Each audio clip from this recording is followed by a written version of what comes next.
may-ari nung motor na ginagamit niya, gano'n. Hindi, kakadating ko niya. Magkasabay na kayo nun eh. Kakadating. Okay. Alam ko, pambuhay niya eh. Taga Pampanga rin daw siya. Layo.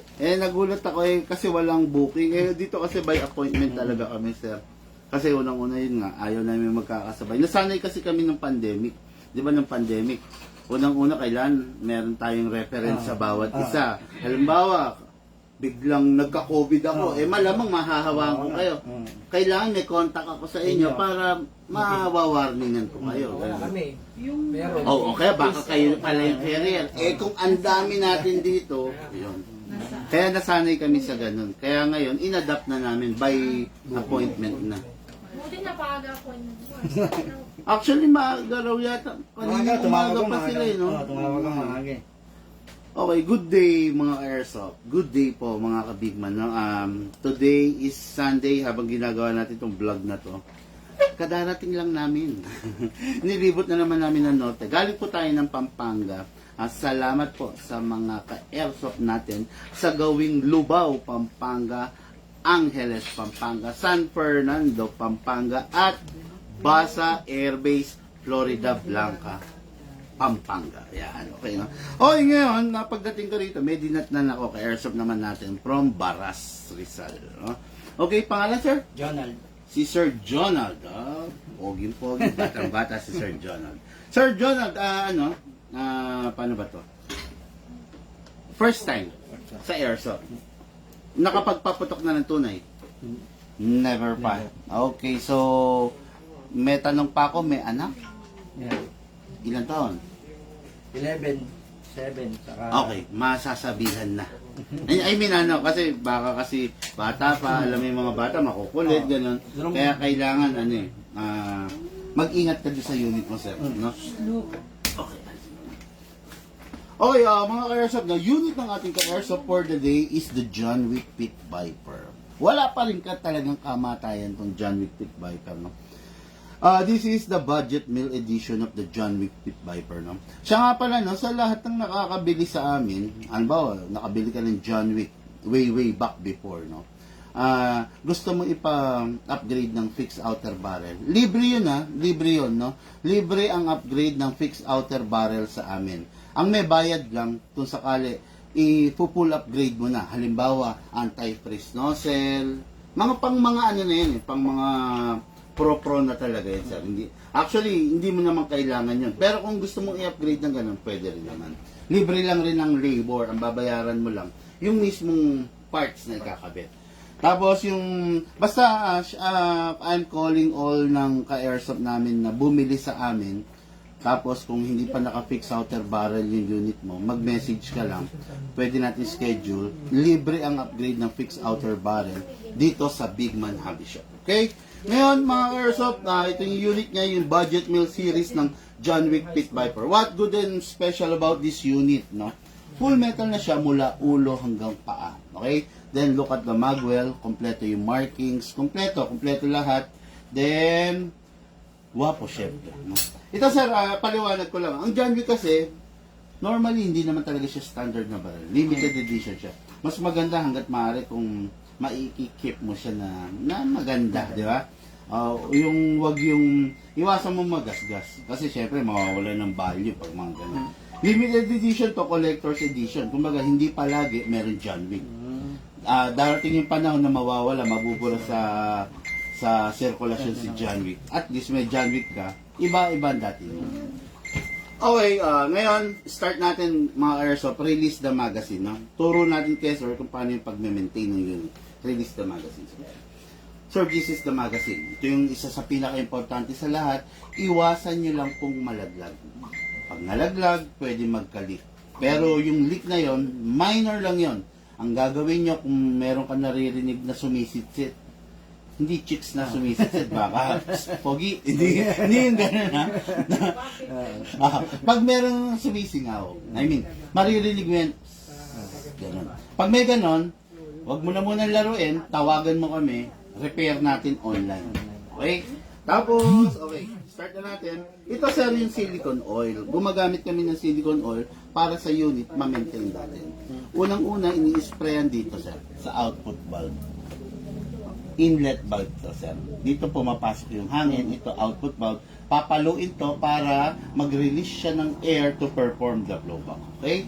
Press natin yung valve, press mo ng bahagya, then spray konti. Yun. Kailangan, sir, nakapress yung valve para yung oil papasok. Sa totoo lang, mas nakababad sa oil yung valve, mas maganda. Then, sa inlet valve din. Yun. Para iwas sa leak. No? Okay, set aside muna natin. Then, sa unit. Sa unit, this unit is 2011 John Wick, no? Combat Master. Originally, nagmula to sa 1911. Kumbaga, yun yung kapamilya nila nung sinaunang panahon. Okay, parehas rin sila ng modes, no? Meron siyang beaver tail. Yung beaver tail na yan, kailangan niya mape-press mo para mag-fire. Pag hindi mo yan na-press, hindi siya magpa-fire. Or, while firing, nabitawan mo yan, mag-open bolt siya, parang safety protection niya yan. Automatic. Yes, sir. Okay. Ngayon, kasa natin, ilak natin to, sir. Okay? Manually, ilalak mo yun dahil mag-o-oil tayo. Nilalagyan siya ng oil dito. Ito, sir. Okay? Baba ko yung camera. Yan. Nilalagyan siya ng oil number 1 dito para hindi mapudpud tong party na to, sir. Yan. Okay, then, dito, sir. Yun, no, sir. Dito na sa loob. Yan lang naman, sir. Dalawa. 1, 2, then 1, and 2. Okay? Then release. Rest. Yan. Sir, tuwing nakababa to, ready to fire yan. Ngayon, pag ready to fire, anytime pwede pumutok. Kung saan man nakatutok, puputok. Kaya delikado. Always to, ire-rest mo to, sir. Okay? Ngayon, maglalagay naman tayo, sir, ng bala. Bala.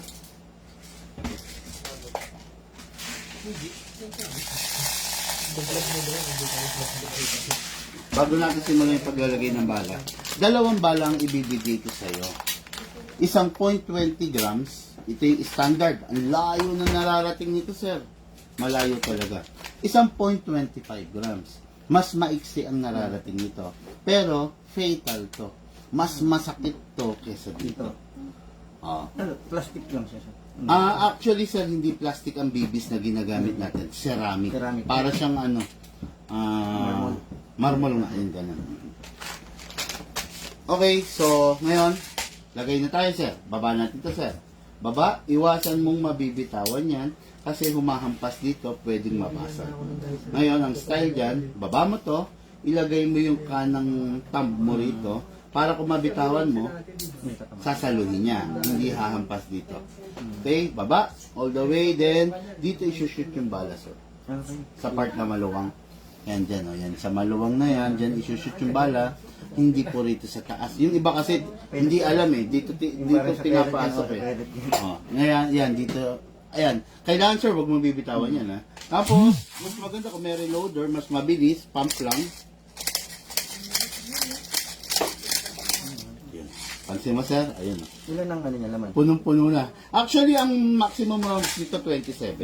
Pero, lagi kong nire-recommend, huwag po punuin yung 27. Kahit 20 to 23 rounds lang, sir. Para, huwag masira yung spring.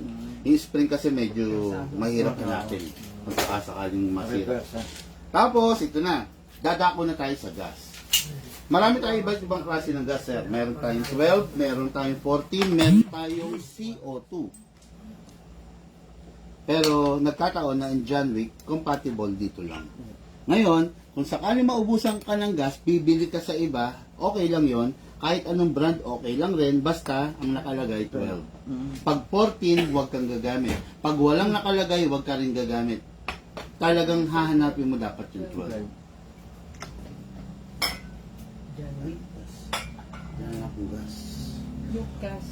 Okay, hindi. Sige, pwede pa to. Ayan, sir, maglalagay na tayo ng gas. Sa paglalagay ng gas, patakbo. Hindi pwedeng nakaganyan o nakatayo. Kailangan lagi patakbo, sir. Sakto mo, kumbaga parang kapain mo, kailangan yung rubber. Tapos pag ready ka na, press down. 1, 2, 3, 4, 5, 6, 7. Yan, sir, ganyan lang paggagas ha, kailangan walang sumisirit sa mga gilid. Pag may sumisirit, may sumisingaw, stop mo. Halimbawa, ganito nangyayari. Ganon. Stop mo yon kasi hindi pumapasok. Sayang lang yung gas mo. Ngayon, firing ka na, sir. Papasok natin, malakas. Huwag mo itutulak lang. Yung iba, tinutulak lang. Ang tendency, hindi naglalak. Kailangan malakas. Okay, din. Nakasa. Ready to fire. Always, sir, ha? Katulad ngayon, ibibigay ko sa yung unit sa'yo, naka-safe. Para hindi puputok. Ngayon, ikaw na ang mag-a-unsafe. Bababa mo yun. Okay? Yan, naka-safe siya. Shote, yung laptop, baba mo nga muna, baka lang. Yan, ngayon, firing ka na, sir, sa target natin, ha? Ito. Yes, sir. Bawag ito, batamaan ka. Hindi. Hindi naman yan, kaya mo yan. Okay, sir, firing. Yan. Bigat to. Unsafe mo, sir? Okay, yan. Go. Ano ba binaril mo, sir? Yan, sumipat ka, sir. Sige, sir. Ubusin mo, sir.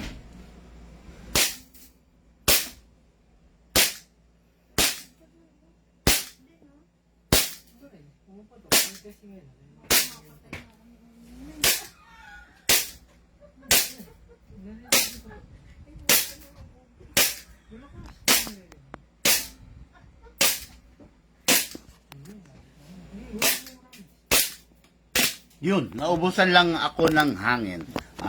Lalagyan ko lang ulit. Ay, madelikado pa rin. Baka mapatay mo na ako. Delikado ka kay madam. Baka sa'yo iputok yung pag naglolo ko ka, sir. Okay, lagyan ko muna ng hangin. Gusto ko makita mag-open slide eh.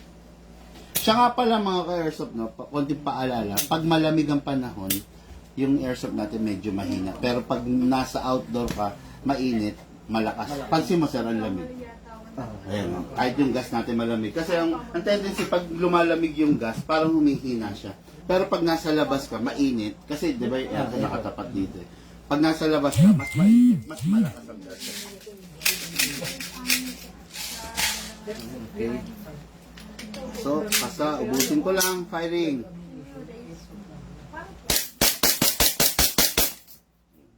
Open ball. Ayun. Kasi wala nang bala. Kaya nag-o-open. Next thing to do, sir, release the magazine, release the slide, then rest. Yun.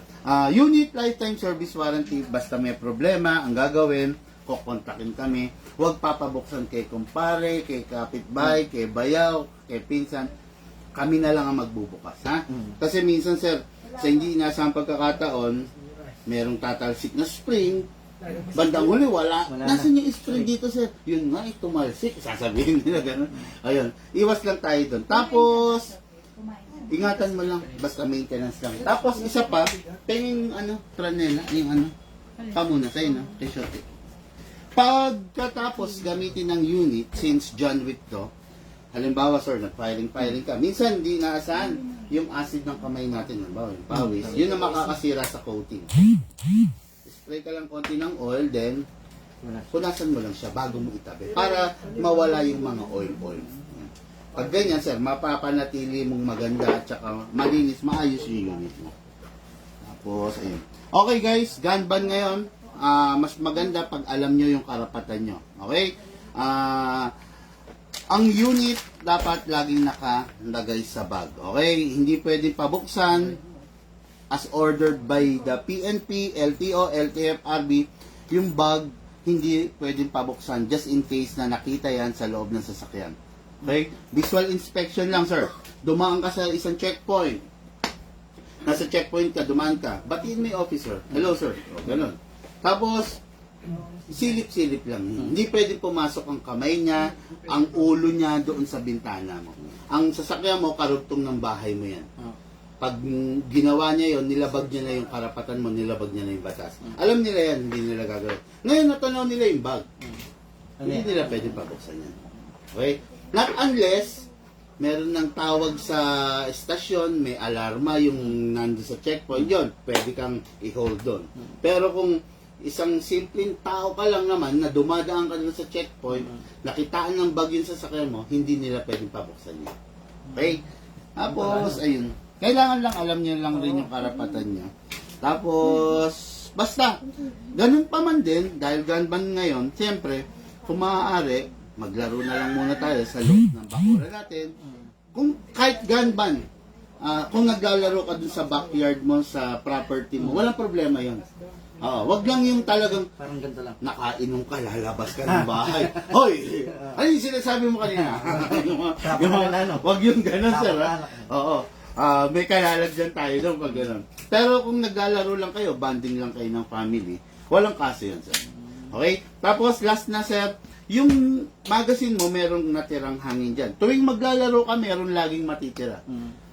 Kung sa tingin mo maglalaro ka ulit bukas o sa isang bukas o pangatlong bukas o kahit wag mo nang pasingawin.